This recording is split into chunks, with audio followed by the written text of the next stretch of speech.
Pessoal, tudo bem? Como é que vocês estão? Espero que esteja todo mundo bem. Espero que vocês estejam maravilhosamente bem, acordando cheio de preguiça. Então vamos lá, tirando essa, lavando esse rosto, tirando essa remela do rosto. Brincadeira, brincadeira. Vocês sabem que eu gosto de brincar com vocês.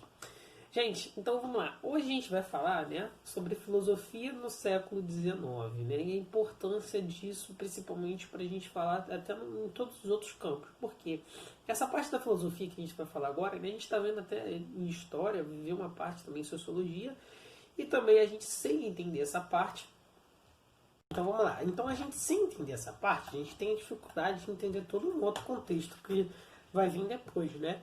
E esse período filosófico ele vai ser importante porque vai ser um dos períodos filosóficos que mais vai influenciar também no mundo no século XX, beleza? Como assim? Olha, ele vai ser importante no século XX, vai ser importante no século agora que a gente está vendo 21, a gente vai ver quantos são esses fatores, então a gente está vendo positivismo, a gente vai ver positivismo, a gente vai ver o socialismo, a gente vai ver as ideias do comunismo, né? A gente vai ver essas ideias de progresso, de mudanças e transformações, que vão ser os principais, né, norteadores. O que é nortear? Né? É ter um caminho, né? Eles que vão apresentar um caminho para o resto do mundo. Então olha só, a gente está falando de uma questão muito importante. Então, gente, para a gente começar, eu quero que primeiro vocês façam o start, né, da capa lá na página 53. Então, é importante a gente fazer esse start para a gente começar a dialogar um pouco com essas questões, a conversar mais com essas questões relacionadas ao que vai ser essa filosofia no século XIX, beleza? Mas antes disso, a gente tem que entender, né, o que é esse século XIX, qual é a importância desse século XIX, o que está acontecendo em todo esse século XIX, por quê?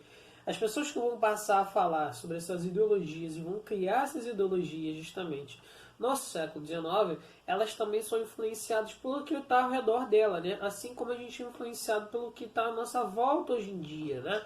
Então, olha só, se a gente faz uma postagem no Instagram, ou se a gente faz um textão no Facebook, né? A gente está influenciado pelas coisas que estão acontecendo ao nosso redor, não é? Então, se eu não vou fazer um texto sobre romantismo, né? Eu posso até fazer um texto sobre romantismo, que eu conheço do passado, mas eu não estou vivendo um período romântico, né? As ideologias românticas, porque eu não estou vivendo sobre revoluções, não estou vivendo sobre nacionalismo, não estou vivendo sobre aquele período, né? Eu vou falar sobre coisas do meu cotidiano. Eu vou aplicar sobre coisas do meu cotidiano. Então eu vou ser influenciado sobre coisas que estão ao meu redor, né? Assim também vai ser esses pensamentos que vão surgir nesse período, né? E aí, para a gente entender um pouquinho, a gente tem que ver que é o seguinte: esse contexto histórico deles, primeiro, vai ser justamente sobre as ideias, né? Da Revolução Industrial. Então, eles vão estar inseridos ali na segunda Revolução Industrial. Então, quando eu falo de Revolução Industrial, vocês estão falando da segunda parte da Revolução Industrial, porque a gente tem três, né? Essa segunda parte da Revolução Industrial, galera, a gente está falando principalmente do quê? A gente está falando da Revolução Industrial em si, de verdade, né? A massa em si da Revolução Industrial, onde todo mundo vai se tornar industrializado, né? Onde a industrialização vai alcançar boa parte dos países do planeta Terra, e também ela vai ser em massa, né? Por que ela vai ser em massa? Porque vai ser descoberto justamente e a utilização dos combustíveis fósseis para utilização como energia, mecanismo de energia. Então é o que vai possibilitar justamente a construção de ferrovias, porque você precisa justamente desses combustíveis fósseis para alimentar as ferrovias. Vai ser também a utilização para os carros, para as grandes fábricas que precisam de energia elétrica. Então vai aumentar o nível de mecanização. E também com esse aumento de mecanização vai trazer mais pessoas para a cidade, vai ter mais empresas, mais um conjunto social cada vez mais complicado, né? E também vai aumentar a produção, vai diminuir os custos, vai aumentar a riqueza, vai também aumentar a desigualdade de pobreza, né? Então a gente está vendo também uma Europa nesse período, né, se transformando. A gente está vendo o mundo se transformando. Por quê? Nesse mesmo contexto dessa segunda revolução industrial que a gente está falando do início para o meado do século XIX, né? Então a gente está falando ali de 1800 a 1850. Primeiro, A Inglaterra já está no seu potencial industrial, né? Já está na sua segunda fase da Revolução Industrial. A Revolução Industrial também já está chegando, né, aos países da Alemanha, aos outros países também europeus, como a França, né? E também, principalmente, aos Estados Unidos, né? Que vai ser um dos países também que vai mais despontar em relação aos aspectos industriais, né? O Brasil a gente deixa de segundo plano porque a gente sabe que as relações no Brasil até o século XX, né, ainda vão ser bem agrárias. Não vão ter nenhum quase desenvolvimento industrial. Então a gente vai ver que é o seguinte, essas ideias, né, são importantes a gente entender. Por quê? Quando as pessoas começam a assistir todo aquele conjunto social ali, que vai ser desordem, toda desigualdade gera desordem, caos social, pobreza, né? E aí surge justamente um cara chamado Augusto Comte, né? Augusto Comte, ele vai ser um filósofo e sociólogo francês, né, que está vivendo justamente nesse período, e ele também vai ser um dos franceses, né, um dos filósofos que vão ser pagos justamente pela burguesia inglesa para tentar resolver todo esse caos, né, causado justamente pela Revolução Industrial. Por que tanta violência? Por que tanta desigualdade? Por que temos tantos problemas sociais, né? E aí ele vai estar nesse meio para tentar resolver justamente essa questão. Então o Augusto Comte, né, ele vai ser um filósofo, e aqui a gente está falando de filosofia, eu não vou abordar muito para sociologia, né? E ele vai começar a observar justamente o mundo que ele está vivendo, né? As características de um mundo que ele está começando a enxergar e sendo construído nos seus olhos, né? E ele vai entendendo que é o seguinte, né? Que existe uma dinâmica social. Como assim? Ele entende, né? Isso, o comportamento social de uma outra forma. E ele vai conseguindo construir na sua cabeça uma coisa chamada de positivismo, né? Que é um pensamento positivo, um pensamento de progresso, né? Se é positivo, ele está pensando em progredir, né? Por isso que as questões do positivismo levam justamente os seus lemas como ordem e progresso, né? E aí ele entende que é o seguinte, a humanidade passa por um processo de evolução, né? Esse processo de evolução ele chama de dinâmica social. Essa dinâmica social ele divide em 3 estágios. Esses 3 estágios dele, ele vai falar que é o seguinte, o ser humano vai passando por um processo, né? Esse processo primeiro é o estágio teológico, né? É o estado justamente que a gente cria uma religião para tentar criar uma certa estabilidade sobre as coisas, né? Cria uma religião para explicar certos fatores. Então a gente primeiro cria uma religião, então é o nosso primeiro estágio social, né? Onde a gente vai começar a se estabilizar. Perdão, essa estabilização vem justamente através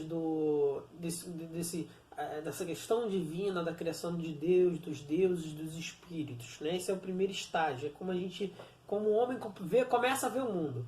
O segundo estágio é quando a gente começa a ver justamente essa natureza. E ele chama justamente da questão de metafísica, né? Porque primeiro a gente viu lá a questão sobrenatural, a gente estava acreditando no sobrenatural. Depois a gente começa a observar o mundo já de outra forma, né?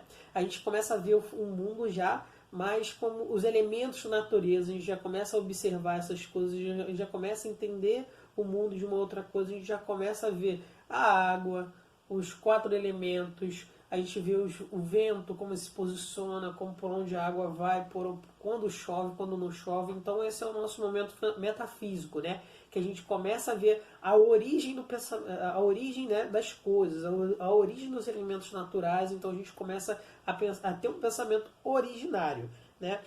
E aí o outro estágio que ele fala é o estágio positivo, né? Que ele entende que é o ponto máximo da evolução social, da evolução humana, né? Que ele vai entender que é o seguinte, que a gente vai passar a ter a realidade real das coisas. A gente vai parar só de contemplar e ficar olhando a natureza, e a gente vai começar a pegar e transformar a natureza no próprio sentido do homem, beleza? No sentido do homem do quê? Olha, tá vendo essa água ali? Eu posso transformar ela no que eu quiser, né? Eu posso transformar ela para os meus interesses. Então ele entende que... Mas isso é bom, porque a gente sai daquele caos, né, de vida ali, olha, poxa, eu tô aqui bebendo essa água, mas tem gente que tá longe pra caramba que não tá bebendo essa água.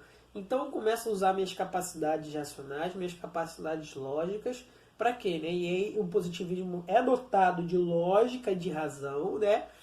E o positivismo, a gente vai ver que ele vai beber muito, né? Ele vai ser muito influenciado pelo empirismo, né? Que é o uso também de uma racionalidade forte, uma racionalidade próxima às ideias matemáticas, né? Então, olha só, se eu tenho aquela água ali, será que eu não posso criar mecanismos para carregar essa água para um outro lugar?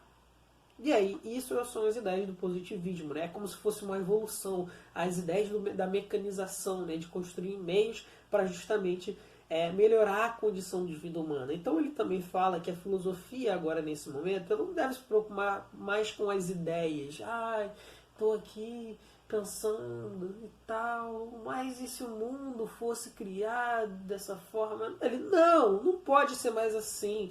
Ó, esse mundo das ideias aí é um mundo abstrato, é um mundo onde que ninguém faz nada, onde que o pessoal só fica pensando, viajando, e não é prático. Ele entende que o positivismo ele deve ser prático, ele deve funcionar, galera. Né? Então é por isso que ele é positivo. E por isso que ele é progressivo também.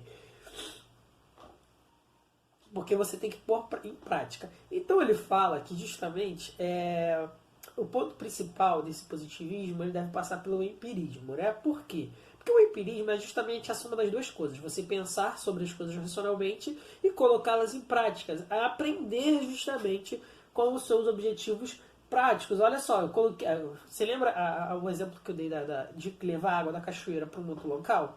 Olha, eu consegui levar água até a cachoeira. Eu errei durante o percurso, fui aprendendo, fui evoluindo. Então é por isso que são as ideias de progresso, que você vai evoluindo. Então eu consegui colocar água até um outro lugar. Agora, será que o que eu consigo criar movimento mais com essa água? Será? E aí eu consigo criar, por exemplo, um moinho, né? Que é moer justamente grãos e tal. Não preciso mais agora ficar, ó. Então a gente vai evoluindo. E aí a gente só vai conseguindo evoluir com um pensamento empirista, né? Que parte de uma ideia inicial, constrói-se todo um conhecimento através das experiências, através de conteúdo e através de um pensamento científico racionalizado. Beleza? E aí ele fala também, galera, que é o seguinte, a gente tem que partir para uma ideia também de uma ordem social, uma constituição social também racionalista, né? O positivismo, ele é muito racionalismo. Ele entende o mundo praticamente de uma forma racional, né? Como se fosse uma matemática. Olha, se eu faço isso, a consequência vai ser essa.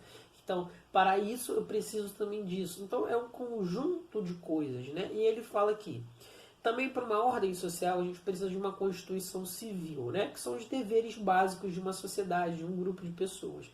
E aí ele também bebe em outra filosofia chamada de liberalismo, né? Que a gente precisa de um código civil. Só que ele fala que esse código civil não deve ser mais baseado agora em ideias, né? Em coisas subjetivas e políticas e tal, mas em coisas práticas. E então ele fala que esse código civil ele deve ser positivo. Ele deve ser positivado, ele deve ser prático, ele deve ser baseado em nossas ideias práticas. Olha só, o que é prático para mim, né? A minha ideia prática é ter o meu direito à propriedade, não é? Ou, por exemplo, falar que eu não posso pegar um empréstimo. Olha, o que eu faço primeiro? Compro uma terra ou pego um empréstimo? Né? O que para mim é mais importante, o que para mim é mais prático? Né? Falar sobre divisão de poderes ou falar sobre o meu direito à propriedade? Né? Meu direito à individualidade, meu direito também ao voto. Né? Então é isso que ele está trazendo. Né? Ideias práticas. Ele quer colocar um ponto de vista sobre pontos práticos, pontos objetivos. Para quê? Para trazer mais esclarecimento para tudo, para que a gente possa entender tudo de uma forma melhor, para que a gente consiga ver o mundo justamente de um ponto de vista bem mais prático, beleza? Então, olha só, quando a gente fala do Conte, a gente está falando, né, de um cara prático, pragmático, porque você tem que seguir ordens, né, você tem que seguir pensamentos. E aí a gente tem que seguir também numa ideia de progresso, né? Nunca voltando para alguma coisa ou relativizando outras, né? A gente sempre tem que progredir. Então, olha só, se a gente está falando aqui hoje, né? E aí, pô, vamos lá tentar resolver problemas sociais aqui. Não, ele vai falar, olha, a gente tem que pensar em frente, a gente tem que progredir o ser humano, né? E qual seria a próxima progressão agora do ser humano? Tentar, de alguma forma, né, resolver a pobreza ou justamente levar o homem ao espaço? Ele entende que para ele levar o homem ao espaço seria justamente um modo de progresso, porque daria um salto, né, na humanidade. E segundo, ele entenderia também que essa ideia do progresso, né, essa ideia também da desigualdade seria resolvida a partir do momento que a gente evoluísse, porque isso já seria uma questão secundária. A gente já, basicamente, quando chegasse nessa posição, já teria resolvido, né, essa questão da fome. Por que pessoas passam fome? Né? Porque a gente tem uma ideia não prática. Na verdade, a fome em si é um pensamento de falta de praticidade, de eficiência, né? Porque as pessoas no mundo hoje em dia passam fome, não é porque falta alimento, na verdade sobra alimento. Só que a gente só vende para aqueles que têm dinheiro. Então ele vai falar que é o seguinte, olha, essa outra sociedade, para ter essas mesmas condições, ela precisa evoluir, ela precisa crescer e se desenvolver. Então ela também, para chegar aqui, ela precisa passar por um processo evolucionário. E aí quem tem que fazer isso é cada sociedade, é cada ornamento social. Então cada país que ele vai pensar sobre isso, né? E ele fala sobre também um positivismo prático, né? Que o positivismo ele tem que ser prático, ele tem que ser utilizável nas coisas do dia a dia. Como assim? Então é por isso que hoje que a gente tem uma concepção muito importante sobre algumas formas de trabalho. Então, quando a gente fala sobre essas ideias de não, você tem que ser médico, você tem que ser advogado, ou então você tem que ser engenheiro. Por quê? São atividades práticas do nosso dia a dia. Por quê? Parte da nossa sociedade brasileira, galera, é construída pelas ideias positivistas de progresso, de desenvolvimento, né? E aí entra, e é interessante até pra gente falar sobre isso, né? Se você quer hoje em dia, se você não tem um pensamento hoje de fazer uma faculdade, não faça. Faça um curso técnico, empreenda, mude. Por quê? O problema é que desde a construção da República do Brasil, a gente é construído sobre essa ideologia positivista, e é por isso que na nossa bandeira está lá escrito muito bonitinho, ordem e progresso, beleza? E aí a gente tem que entender que é o seguinte, esse ordem e progresso é justamente organizar a sociedade, né, ordenar, para quê? Para a gente justamente conseguir progredir, evoluir, né?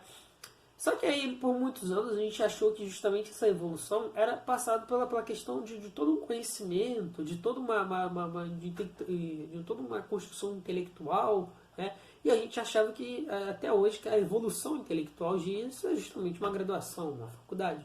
Só que a gente tem que... basicamente, não é muito bem isso, né?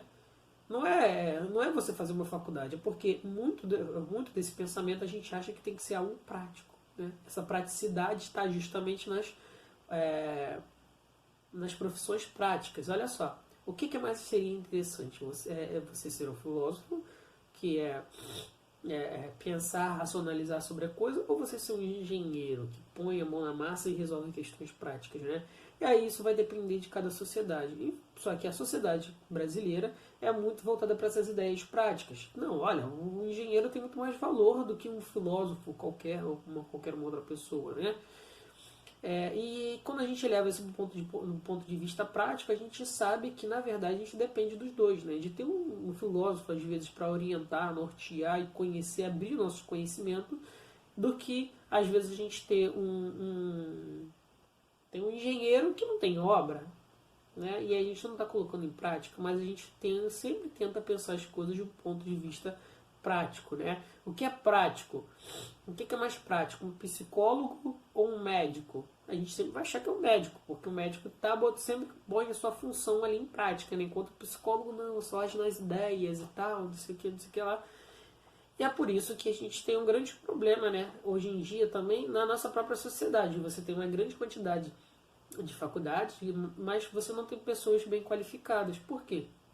Porque boa parte dessas pessoas não estão ali nesse ordenamento social, né? Não tem praticidade. A sua função às vezes não tem praticidade. Então por isso que hoje a gente tem até engenheiros que estão dirigindo no Uber, por quê? Pensaram nesse ponto de vista prático, não, uma profissão prática, pô, vou ali trabalhar e tal, vou ganhar dinheiro e tal, porque ideologicamente a gente foi construindo assim e a gente acaba vendo o quê? Que não tem mercado de trabalho, né?